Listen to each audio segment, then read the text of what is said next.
Hey Booktube, it's Kim at middle of the book march. Here I am again, fiddling with my tripod that's been broken for a few months.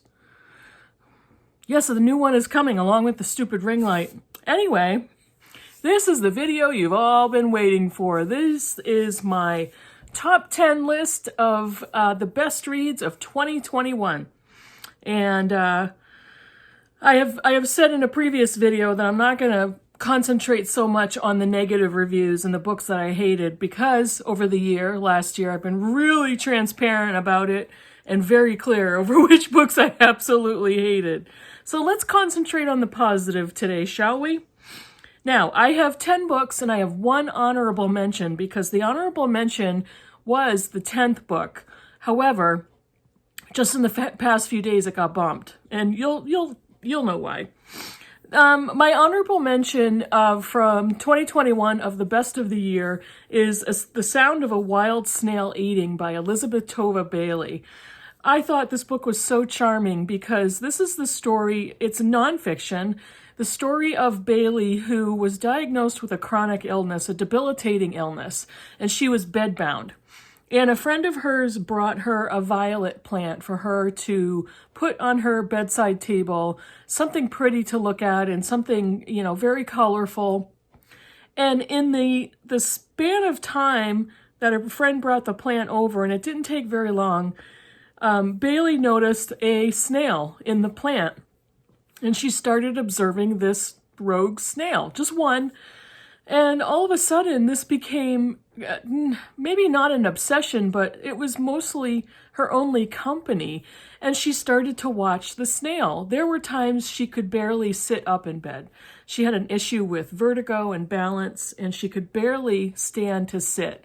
So she would be laying in bed, just staring at the snail. And with the help of friends, she eventually started to learn more about the snail's normal habitat. She replaced the violet plant with a bigger environment for the snail to explore. And it's a charming book. It was just to read her experiences with this snail and how much happiness it provided for her. It was a great book, and I highly recommend it, especially if you're a nature lover or an animal lover. Very good and well written. It was just a joy to read. So let me get to the official top 10. The book that bumped that one for the 10th spot, and I debated, should I put it in a different spot, and I'm keeping it at number 10. And I just finished Bell Hook's Ain't I a Woman? This book was published in 1981. She actually began the book in 1971 as a teenager, and it wasn't officially published until 10 years later. Bell Hooks just recently died the middle of December. She was a professor, a feminist activist, an author, and this book is astounding. She wrote about the contrast between white feminism and black feminism, the interactions and the dynamic between white women and black women and white men, black women and black men. And she discusses the legacy of slavery, how that pigeonholed black men and black women into the roles that they carried through generations, how the advent of white feminism affected or didn't bother to affect black women. This book is extremely powerful. It is unfortunately still timely as to how black women and black men are treated in current society. I really appreciated her analysis of white feminism and the advent of the feminist movement in the 60s. How much black women were left out of that. And I continue to hope that has changed. I know there's still issues and there's still complications, but her analysis of those situations and those statuses and societal attitudes is phenomenal. So it's a very short book, and I would definitely highly recommend it. It's very helpful to remind yourself, if you choose to read it, that it's a 40-year-old text. And I did that throughout my reading of it, and I think the book is phenomenal. So that's number 10. Number 9 is My Dark Vanessa by Kate Elizabeth Russell. This is the large print edition. Hey, it was cheap, so I bought it. This was a book I read for the BookTube Prize last year, 2021 in fiction, and it blew me away. It was one of my biggest surprises of the year because I went into this not expecting to really like this book. This is the story of a teenage girl whose parents have moved, and she's sent to a private school because they believe it would be the best educational opportunity for her. She starts to get involved in the life of the school, but she kind of considers herself an outsider. An older male teacher, a teacher in his early 40s, begins to groom her, and they eventually form a sexual relationship. To this 15-year-old girl, she believes she's in love. And to the teacher, he is quite obviously grooming her and setting her up for a physical relationship, which only benefits him. The book alternates between that time period and this young woman who's now in her 30s and what has become of her life. Primarily what came out of this relationship with her teacher in his early 40s. It is stark and morose and dark. It's in the title. This is not a book for every reader, but it's phenomenally written. It is a great analysis of this topic. When this young girl doesn't see her situation as grooming, but sees it as love. But at other times, she is afraid of him, and she knows that she's in a situation that is coercive. And then as she gets older, how does she look back at this relationship? And is she still in contact with this teacher? I thought it was so well written. The rumor is that it is somewhat autobiographical, but the author does not confirm or deny any of that. She doesn't give any of us readers details. But I thought it's a phenomenal book. It was so surprising to me. It blew me away, and was very good. Number 8. This is a book that I can recommend to a lot of different readers. I loved this book. This is The Illumination of Ursula Flight by Anna Marie Crowhurst. And in my personal library, one of the most gorgeous books that I own. I've showed this before. The amount of foil and the artwork on the front of the book is just amazing. The end papers, there are illustrations like this on the title page. It's just a beautiful book, a beautifully produced book. And I love the story. I love the story. I love the writing. This is the story of Ursula Flight, who is born on the night of a bad luck comet. And let me see, what year? This is kind of set, I think, yes, in 17th century, so in the 1600s. And as we know from knowing our history, girls were meant to be married. So she is a very intelligent, curious young girl whose father encourages her literacy, astronomy, learning everything she can about the world.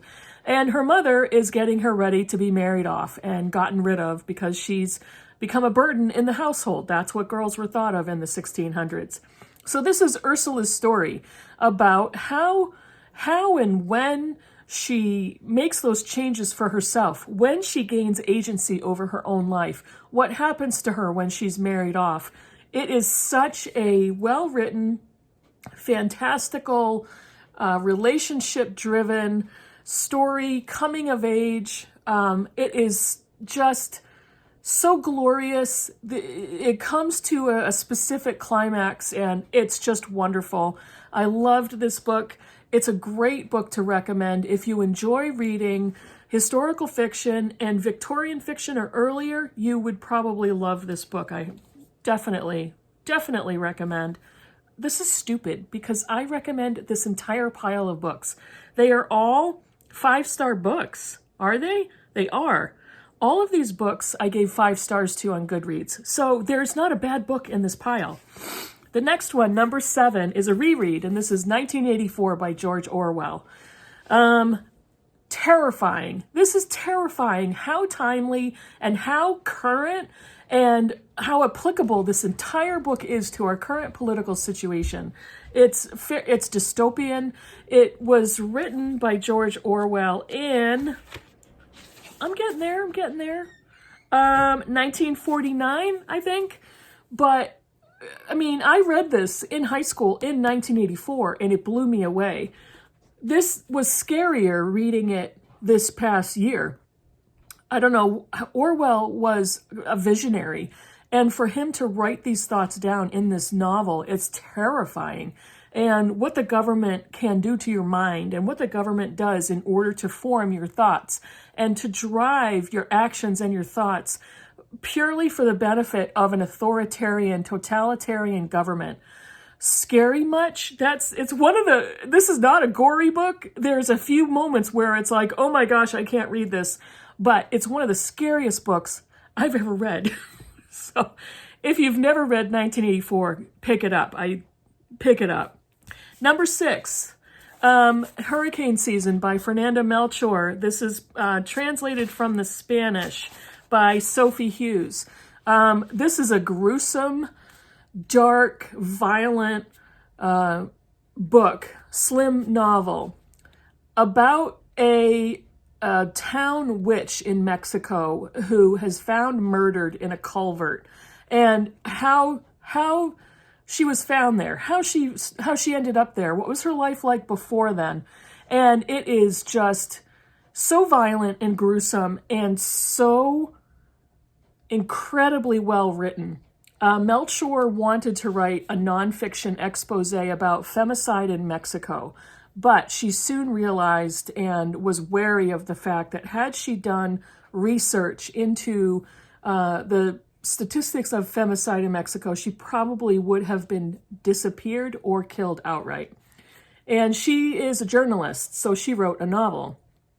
I could not stop thinking about this. This is not a book I can recommend to any general reader. It is gruesome and violent, and the writing is powerful and profane and raunchy and disgusting.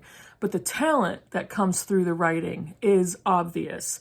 So this blew me away. I could not stop, and I haven't really stopped thinking about this book. When I look back on my year of 2021, this kind of floated right up to the top. Okay, number 5, top 5, people. Now in November by Josephine Johnson. This came up again on Kelly's channel, Books I'm Not Reading. And she wants to do a reread of this book. Her channel is where I first discovered this book. She did a review of it because it won the Pulitzer Prize in 1935. It was originally published in 1934. And Kelly read the book for her Pulitzer Book Project. She's read all of the Pulitzer-winning books. This is the story of a family, a middle-class family who has lost all their money and moves to a farm in the Dust Bowl.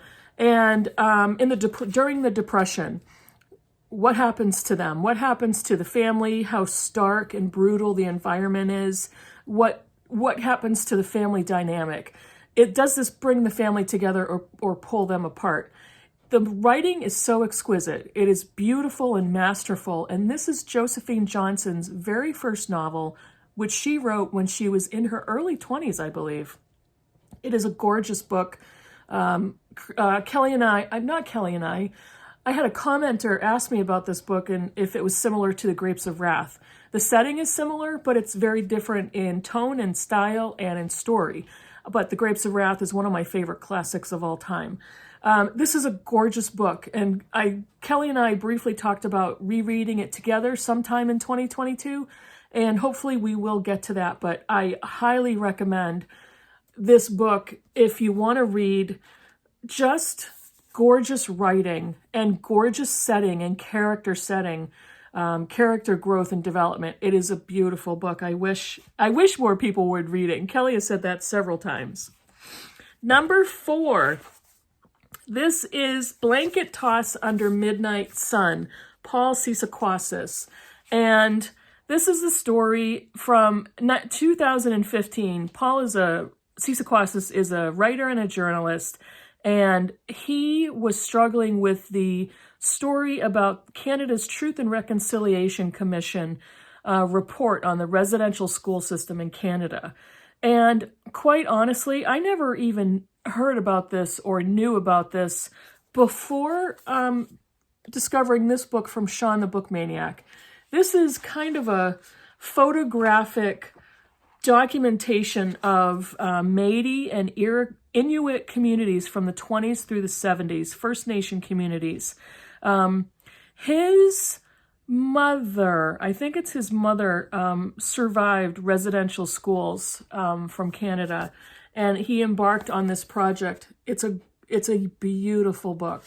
It is filled with photographs of Indigenous communities from Canada and from the northern United States, and he scoured archives to find these pictures that were taken by many professional photographers who did embed themselves in these communities and just took historical documentation with their cameras. One of my favorite pictures is on the back cover, and I've showed this on my channel before. Just those gorgeous children. It's an amazing book. It's not only educational, but it's beautiful. And there's text interspersed with the photos. So much history and so much research and documentation. This is a beautiful, beautiful book. And I wish everybody would go out and buy it and support Indigenous communities in both Canada and the United States. We are to the top three. Number 3, Cranford by Elizabeth Gaskell, my very first Gaskell. We've read with the Cranford women of Sarah from Hardcover Hearts, Roz from Scallydandling About the Books, and Hannah from Hannah's Books. Sarah, Hannah, and Roz and I all read this together at the beginning of the year. And it is gorgeous. It is hilarious. It is heartwarming and sad all at the same time. It is beautifully written. Gaskell is so funny and poignant at the same time. And it's a Victorian novel. Again, my very first Gaskell. And I have a few others on my shelf. I have North and South, and I have Wives and Daughters. I think this is a Victorian novel. Preparation is everything. But I absolutely loved it. Cranford is a town that is mostly filled with female residents. There is an exception for a male resident here and there. But at first you think, is this a story about a female utopia? But no, there are male characters interspersed. It's about this group of women who kind of hang out together, but they know each other's lives. They're always into each other's lives, back and forth. They know each other's backgrounds, and so it's kind of a little gossipy circle at times. But when the crap hits the fan, these women are there for each other. There are such funny parts in here. I love the ending. It's so warm and charming and wonderfully written. I love Cranford, and this coming year, I will pick up more Gaskell. So, top 2. The top 2 will come as no surprise. This is Greenwood by Michael Christie. I made a whole video on why you should buy this book. And the hardcover, I think I got this at the time on Book Outlet. The hardcover is just beautiful. Look at the edges. And let's see. The table of contents looks like this. You can't see me. The table of contents is the I don't know what you call it when you slice the slice of a tree and you're looking at its ages. These are all years going up the center of this slice, and that's the table of contents because each chapter is a different year. It starts off in current time, and it starts off in the future of 2038, and then it goes back in time to like 2018, and then it goes all the way into the 20s and the 30s. This is about the Greenwood family, who was a forestry family, and who became wealthy on forestry in the Pacific Northwest. It is a family saga, back and forth in time. It is gorgeous, and it's somewhat of a mystery, which I loved. And I read this with Leo from A Little Book Life, and we read this book in 4 days. Neither one of us could put it down. And the way that it propelled me into my reading and how it drove me forward, this is, again, one of those books that any general reader would, I think, get so much out of. This is a book you could recommend to anybody. It is fast, It is beautifully written. It is a family saga that just drives you to want to know more about this family. The Greenwood twins, there's family secrets, drama. It all ties together in such a creative, beautiful way in the time jumps that it does. It's just wonderful. Buy this, and I'll link my video down below for why you should buy that book. Okay, number 1. If you've been around for any length of time, again, this will come as absolutely zero surprise to anybody. Red Comet by Heather Clark. Heidi and I are fighting over this book because she did not like it and was resentful at reading it for the Booktube prize. We're not really fighting, but we kind of zing each other back and forth still over how much I loved it and how much she didn't.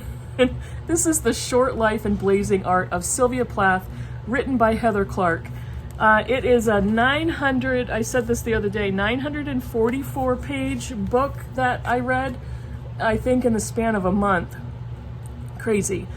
I absolutely adore this book. This is nonfiction, humongous, expertly researched biography of Sylvia Plath from her birth until her death. And she was only 30 when she died, tragically from suicide. And that's not a spoiler. That the history has always been out there. I've always been fascinated by Sylvia Plath, and this was just so meaty and detailed and expertly written. It was just beautiful. It made me cry, and this is a biography, and I don't know if I've ever cried for a biography. Memoirs, yes. Biographies, almost never. So this one, I won't ever forget this book. If you are a Plath fan or curious, this is the book for you. She had access to information that was previously inaccessible. She tapped into the Hughes estate, Ted Hughes, Plath's ex-husband at the time. She also had access to research from another biographer. I don't think whoever used the research that she gathered, but Clark was able to access that research, and so she poured the details of Sylvia's life into this book. It's glorious, and I loved it. So my number 1 read of the year is Red Comet. Thank you to the Booktube prize, or I may not have ever picked it up. So I had to cough, and then I took a spoonful of my Frosty that I just got at Wendy's earlier. So those are my best books of 2021 that I read. It was a great reading year. Honestly, I think I've not had a bad reading year in a long time, but this was exceptionally good. And I am so looking forward to 2022 because I'm going to be doing the Booktube Prize for translated fiction. I am so excited for that. I have a couple of books that I know I really want to read this year. I have no goals. Gina Stanier, watch her video. It's linked down below of Stop Making Goals, and I love it. I don't have any goals or any plans for more than a few books, and they're not even really set in stone, so I absolutely love that idea. That's it for me. Let me know what you thought of any of the books if you've read them. Let me know what you thought of Red Comet. If you read it and absolutely hated it, I would love to have a conversation about that. And Heidi knows that I'm only kidding. Sort of. But another book that I'm hoping that I can read with Heidi this year is The Bell Jar. So we had been talking about that last year and simply ran out of space in our schedules. So Heidi, if you're watching, I hope we get to read The Bell Jar this year, and we'll go from there. Thanks everybody for watching, and I'll see you in the next video. Bye.